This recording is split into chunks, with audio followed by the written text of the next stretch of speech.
Como abordar uma criança sanguínea? Ó, gente, os fundamentos vão ser os mesmos, tá? Então você tem uma criança melancólica, uma criança sanguínea, uma criança colérica, uma criança... qual outro? Fleumático. Fleumático sou eu. Os fundamentos são os mesmos. Só que, óbvio, a exterioridade, a abordagem muitas vezes vai ser diferente.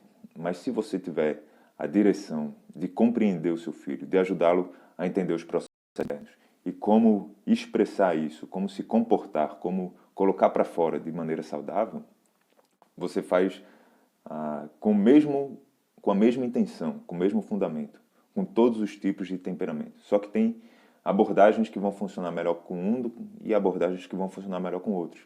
Então, as crianças sanguíneas são crianças que, diante de uma frustração, elas tendem mais à raiva. As crianças fleumáticas são crianças que, diante de uma frustração, elas tendem mais à tristeza.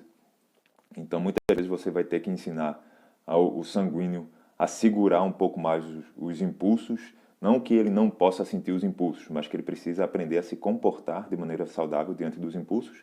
E talvez você tenha que estimular um pouco mais as crianças fleumáticas e melancólicas, que tendem mais à tristeza, para ela externalizar de maneira saudável também. Só que esse externalizar, talvez elas precisem ser mais forçadas, mais empurradas. Então, ao passo que uma criança sanguínea e melancólica às vezes precisa aprender, diante de uma frustração, não bater no coleguinha, uma criança fleumática e melancólica, precisa aprender a se defender, certo? Mas você percebe que o fundamento é o mesmo. É compreender os processos internos e externar isso de maneira saudável, buscando o equilíbrio. Talvez o sanguíneo esteja aqui, o fleumático esteja aqui, o equilíbrio está aqui no meio. Você tem que puxar um para cá, outro para cá. Então, se o seu filho é de fato sanguíneo, e não rotule, e quando eu digo não rotule, é importante você entender o temperamento, é muito importante. Ajuda, ajuda. Mas quando eu digo não rotule, é não falar assim, ele só faz isso porque é sanguíneo. Ele é sanguíneo, eu já esperava que isso acontecesse, então vamos deixar assim mesmo.